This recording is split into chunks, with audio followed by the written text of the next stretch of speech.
Have you ever played shadow puppets? No? Well, you have to have a flashlight, and then you make all kinds of shapes with your hands, and you try to make bunny rabbits and dogs, or you try to guess what the other person is doing. Nobody can really guess mine because I wasn't very good at it. But you know what I can do? This. Can you do that? It's tricky. Yeah.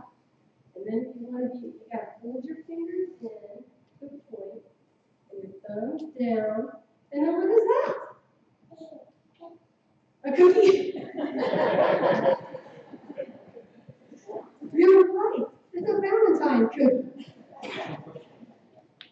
You're so good. You're thinking way ahead of me. Of course it's a cookie. A heart-shaped cookie.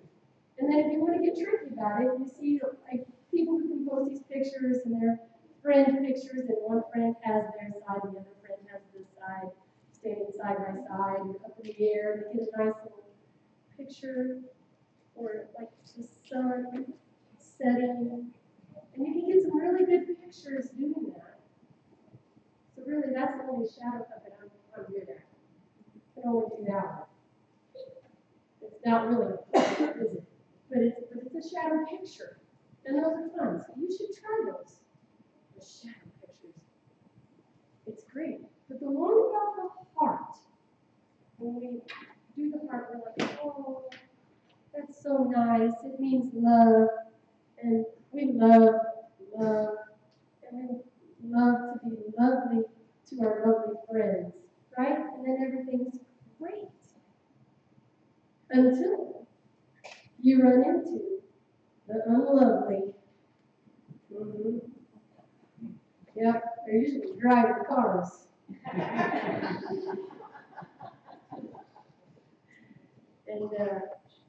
And I send them all my love. With a shadow puppet.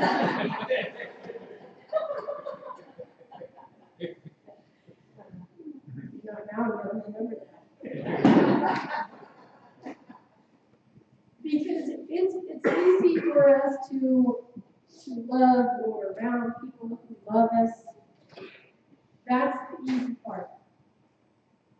You know, when we come across those, even the ones we know or the ones we don't know, that make it a little bit harder for us to remember to love. Well, that's when the true us kind of seeps through our hearts. And that's when we need God even more. And I think about, well, maybe I'm just doing them a favor by letting them know how wrong they are. And they will turn around and say, thank you, I never knew. I'm a changed person. I sometimes think that, and I sometimes pray and say, God, couldn't it just be that easy that we could say what we want to say, and they will just receive it, and everything will be great? And I picture God going up there going, yeah, wouldn't that be great? Because then maybe we would get it a little bit sooner, that message that God wants us to have. So I just wanted to share something that should probably be with us everywhere we go. In Luke chapter 6, verse 31. In verse 31 it says, do to others as you would have them do to you. And sometimes we take some of those words out and we like to rearrange it, and we like to say, do to others as they do to you. We need to stick with the scripture, stick with God's word. Do to others as you would have them do to you. What you want from others, you need to give without expecting much in return. You see, people don't want anything, but we should be willing to give everything. It's in this next verse that helps me with verse 31. Verse 32 says, if you love those who love you, what credit is that to you? For even sinners love those who love you. So what separates us? What marks us as children of God? Love. When it's not convenient, when it's hard, when it feels impossible. That's what separates us.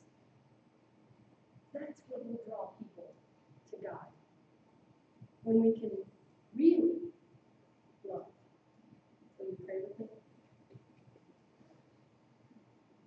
God, when we're honest with ourselves, we know and we confess that we don't always show the love that you want us to show. That we don't always show it to the people you put us here to show it to. We're picking and choosing those who deserve our love, knowing full well that we don't even deserve yours. But because of you, and because you give that to us, we can share that with everyone. Even the ones that we feel are a little bit harder to love. We thank you for that, and we thank you for your son, Jesus. It's in his name we pray. Amen. I want you to think back to when you were small. Remember those Sunday school classes and vacation Bible school times and the stories, the Bible stories that were shared with you when you were young, the ones that, well, quite frankly, come from very early in the Old Testament, from Genesis, Exodus, those stories. Like the story of creation, Adam and Eve, right? I can almost picture the pages that they gave you to color. The characters, the scenes that you do. Another one? Anybody else? What's next? The next big story in Genesis is Noah and the ark. And the gathering and the flood, right? Next big story. The next big story in Genesis. I think it's Abraham, Sarah. God calls to Abraham to follow him as he leads him to a land, the promised land, this place. And then promises him that he would be a father of a great nation. More than the stars in the sky, the sand on the shore. Numerous people. He makes this promise to old Abraham, who's already beyond the age of father and children. And Abraham believes and goes. Of course, Abraham and Sarah's story heads into the story of Abraham and Isaac. The first one to scare little kids in Sunday school classes when Dad's taking his son out to sacrifice. But what happens? God sends an angel to stop the sacrifice and provides a ram to take its place. Right? Remember those scenes, those stories? Then we get into the stories of Jacob and Esau, Isaac's twin sons, and the butting of heads between those two. And then, if you remember, Jacob basically screws his older brother by just a little bit out of the birthright, and then Esau's ready to kill him, and so he has to take off on the run. And that's where he experiences the stairway to heaven, if you will, where he's sleeping out in the wilderness all alone.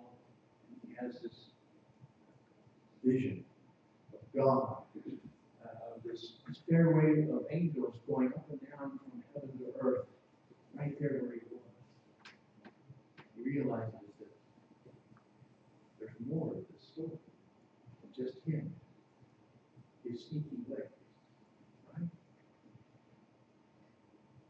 And Jacob finds Rachel wants to marry her by staying with Uncle Laban.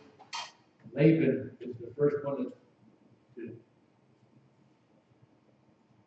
calm Jacob, if you will, because Laban had an older daughter, Leah, who was really to be married first. And so somewhere in the midst of the marriage ceremony and the party afterwards, a switch gets made in the bedroom, and Leah is there, and not Rachel. Who Jacob had worked 7 years to a right to marry Rachel, and then he gets tricked into Leah, and he works another 7 years for Laban to get Rachel as well. And it's from Jacob and from Leah and Rachel that the sons of Jacob are born. And then there's the big one, the favorite, Joseph. Joseph's an amazing Technicolor dream coat. We have made a Broadway musical about this. Joseph's in a coat of many colors, and remember the story of Joseph, and his brothers were jealous of Joseph because he was Dad's favorite. And then they had an opportunity one time when Joseph got sent out to see how the boys were doing with the flocks, and report back to Dad, and they saw him coming, and they beat the crap. And we're going to kill him, but then they turned. One of the older brothers stepped up and said, "Wait a minute, let's not kill him. Let's throw him down in this cistern." But what happened to be there where they were stopped. So they did. And then opportunity came as a caravan heading to Egypt comes along, and they see an opportunity to get rid of their brother without killing him, move his son into slavery. And they did. And the brother named Judah makes the deal. It sells off Joseph to Egypt. Now everything's not okay with Joseph in Egypt. He is in servanthood in this fellow Potiphar's house, and he quickly rises to the ranks of the servants. If you remember, he ends up the head servant. But then Potiphar's wife kind of takes a shine to him, and she tries to seduce him, and he's too upright to have anything to do with that. And so she frames him, and he gets thrown in prison for sexual assault. Right? For a couple of years. He's in prison for something he didn't do. Then while he's in prison, he somehow manages to develop this ability to, he had it earlier, to explain dreams. There's some fellows of the Pharaoh's cupbearer and his were got in prison for some, I don't know, maybe they're out partying around too long one night and didn't show up in time to go to work or something. Guys were in jail. I don't know what the reason for it was. And they're having this dream, and so they talk to Joseph about it. He explains the dream, what it was. Basically, it was one of you is going to be freed, the other one's going to get strung up. And it comes true. And the cupbearer is allowed to go back into the service of Pharaoh, and the baker dies. And with a promise, the cupbearer says, "I will tell Pharaoh about it." But he forgets. And so Joseph's still in prison, right? And finally, Pharaoh has a dream. And his people can't figure out what this dream means, and they go, "Oh, the cupbearer, there was a guy when I was locked up there for a while that could interpret dreams." And Pharaoh says, "Idiot, I want to speak with you." So Joseph comes before Pharaoh. Pharaoh tells him his dream. Joseph explains it. He says, "You're going to have 7 years of bumper crops, and then you're going to have 7 years of famine. You need to be storing grain up during the bumper crop years, at least 20% of it, so that you can make it through." Pharaoh was so impressed with Joseph. What's he do? He puts him in charge of everything going on in Egypt. He's number 2 in command. Only one above him is he's gone from being a slave, near death, to the number 2 man in Egypt. Whatever he says. Now remember, I told you there was a famine, right? Famine wasn't just in Egypt. It was in Israel. It came.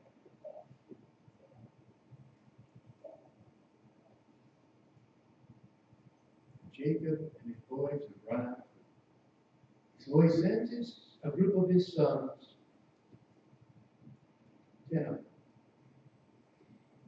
to Egypt to buy grain so that they can survive. He doesn't send Benjamin, the young, along.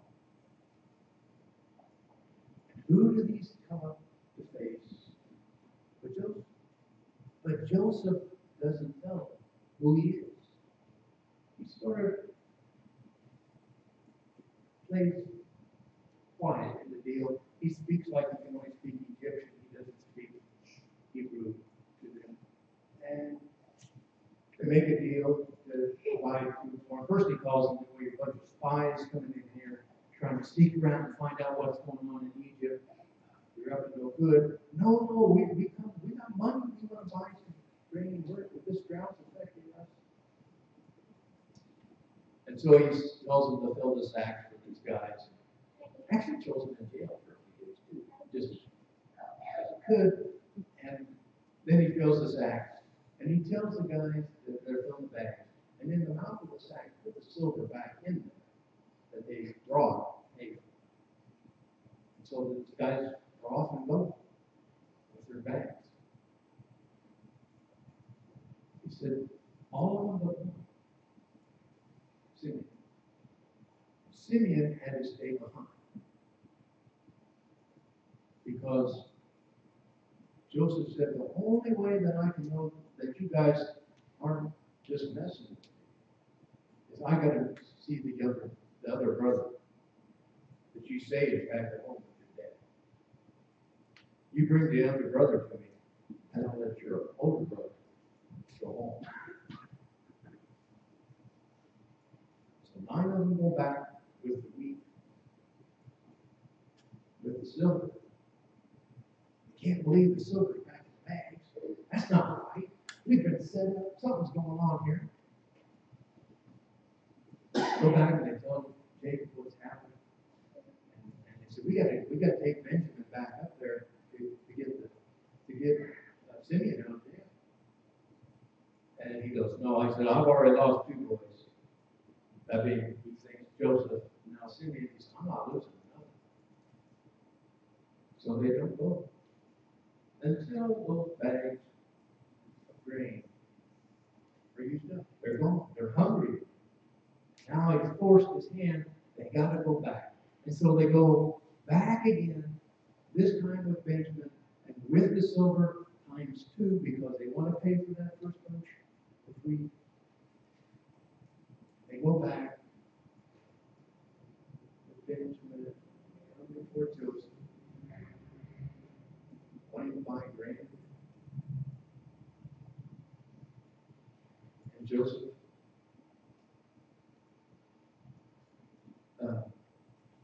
tells him the wheat. And then he tells the guys that are bagging it up, he said, then take my cup and put it in Benjamin's bag with the silver. Set them up again. And so they got their wheat, they got their older brother, they're going to get out of town, here we go. And they get stopped because some stuff is missing from Joseph's house. You guys are taking it. Okay, we paid for this. They open up the bags. One by one, they're looking at it. Just hope everything's okay. They get these Benjamins, and here's that cup. Oh, we got you now. Back you go. Everybody back. We're going to get this straightened out. And so, you got to understand who Benjamin is to Joseph. Rachel only had two sons, Joseph and Benjamin. Benjamin is his full brother. And so he said, well, you're the one, you're going to have to stay. And it's Judah who speaks up. He said, wait a minute. No, he said, I promised my dad that Benjamin would be okay, that he'd come home. You take me so that Benjamin can return home to his father. He said, I couldn't stand the heartbreak of my dad if he lost Benjamin. That, my friends, is where today's reading begins. Genesis 45. I'm not actually going to start at verse 1. I don't know why they left a couple of verses off of this. They're in Joseph's dining room, having dinner, and Joseph has asked all the servants to leave. He wants to be alone with his brothers. Then Joseph could no longer control himself before all his attendants, and he cried out, have everyone leave my presence. So there was no one with Joseph when he made himself known to his brothers. And he wept so loudly that the Egyptians heard him, and the Pharaoh's household heard of him. Joseph said to his brothers, I'm Joseph. Is my father still living? But his brothers were not able to answer him because they were terrified in his presence. Then Joseph said to his brothers, come close to me. And when they had done so, he said, I'm your brother Joseph, the one you sold into Egypt. And now, don't be distressed and don't be angry with yourselves for selling me here, because it was to save lives that God sent me ahead of you. For 2 years now, there has been a famine in the land, and for the next 5 years there will not be plowing and reaping. But God sent me ahead of you to preserve for you a remnant on earth and to save your lives by a great deliverance. So then, it was not you who sent me here, but God. He made me father to Pharaoh, Lord of his entire household and ruler of all Egypt. Now hurry back to my father and say to him, this is what your son Joseph says. God has made me Lord of all Egypt. Come down to me. Don't delay. You shall live in the region of Goshen and be near me, you and your children and grandchildren, your flocks and herds, and all that you have. I will provide for you there, because 5 years of famine are still to come. Otherwise, you and your household and all who belong to you will become destitute. You can see for yourselves, and so can my brother Benjamin, that it is really I who am speaking to you. Tell my father about all the honor accorded me in Egypt and about everything you have seen, and bring my father down here quickly. And then he threw his arms around his brother Benjamin and wept, and Benjamin embraced him weeping, and he kissed all his brothers and wept over them. And afterward, his brothers talked with him. This is the word of the Lord. Thanks be to God. That's a wonderful story.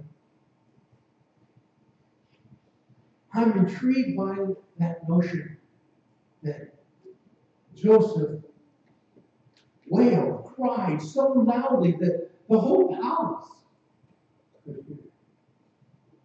And I think it's that moment where he was done with using his power and his position to pressure his brothers. When he heard Judah offer his life for his brother Benjamin, that he was overwhelmed with the sense of forgiveness. want you to understand how big a deal that was. You know when I went back and told you about Abraham and Sarah, promises that God had made that Abraham was going to be this great nation, more numerous than the stars in the sky or the sand on the seashore. It all hinged in that moment right there, because if Joseph had fed the family and offered them hope through this famine, would have been the end of it. God's story would have stopped right there. But Joseph, realizing that God had brought him to that point, and that the next step was for him to truly forgive his brothers for what they had done to him, so that the family might survive. And when that happens, then the great story of God survives as well.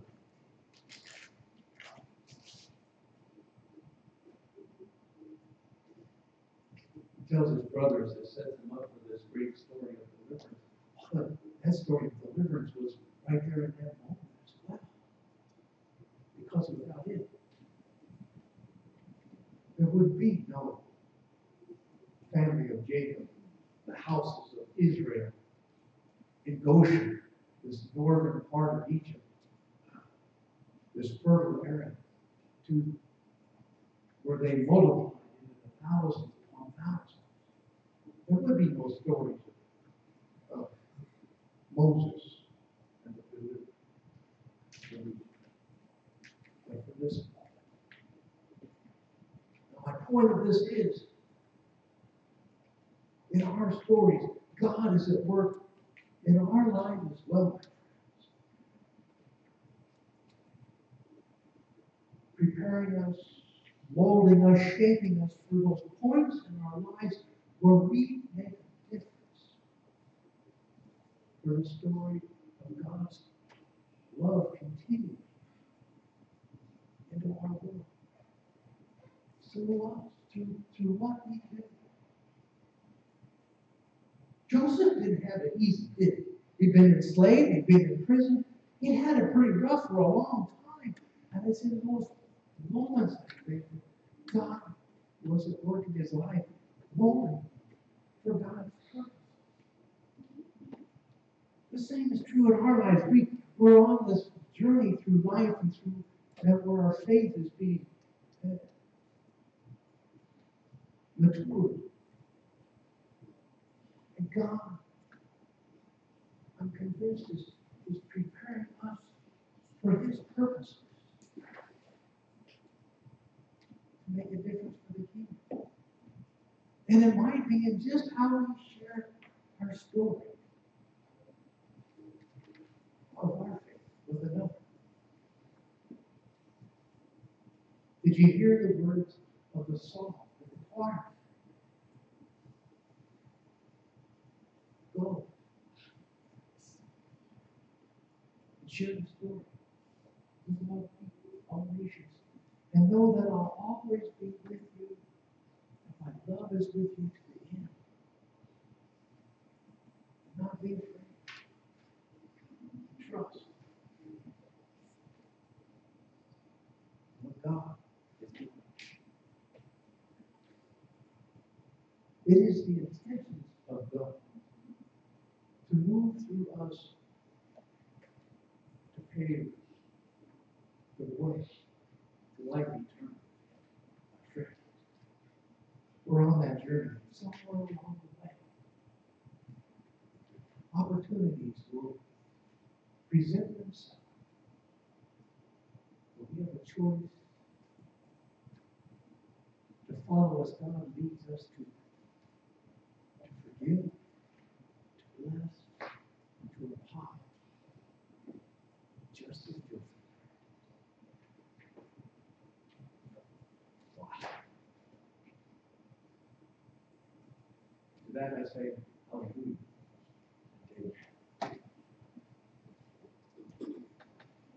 As like I got a song.